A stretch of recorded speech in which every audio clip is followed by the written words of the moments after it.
We're back. Welcome to part 2 of the glue sponges, where I'm going to answer all the questions that I saw in the comments. But first, this isn't my original idea. This has been around the teacher community for years. I'm just doing my part and I'm bringing it to the teachers of TikTok. But let's go ahead and answer all the questions that you had. I think the number one question that I got is, how do you keep it clean? Does it grow mold? Everything to do with germs. And I've been using them for 8 years. Not once have I had to deal with mold, but there's something you can do to prevent that. If you just grab a little spray bottle, you add water and mouthwash, spray them once a week. The mouthwash is going to kill any of the bacteria. And also, I think the container that you use has a lot to do with it. You need to make sure to get one that is going to seal correctly. I recommend one like this that's meant for food, because that's how you know that it's going to get a good seal. And the next question that I kept seeing is, do you need a refill? Does it dry out? How does that look like? And yes, eventually you're going to need to refill, but it's as needed.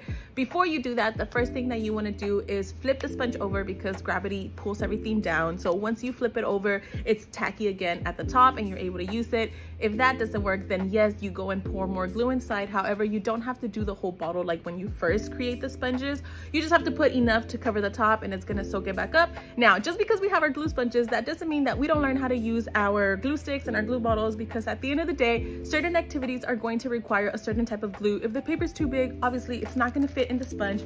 For example, at the beginning of the school year, whenever we have our interactive journals, obviously a full sheet of paper doesn't fit in the sponge. So for this, we learn how to use our glue stick and we practice that. However, when we have something that has little pieces, it's easier to use the sponge. So you just pick your battles. You pick accordingly which one is going to be easiest, and you're going to do what's best for your classroom. And to address the big concern out there, if they're not using their glue sticks or their glue bottles, then they're not practicing their fine motor skills. Well, there's 100 of other activities that we do in the classroom where they get to develop those fine motor skills, their hand-eye coordination, their pencil grip. And also, I have a master's degree in early childhood education, so I promise my students are learning what they're supposed to be learning. So for now, go ahead and watch them use our glue sponges in the classroom. And also, I created a list, where you can find all the things you might possibly need to create your own glue sponges.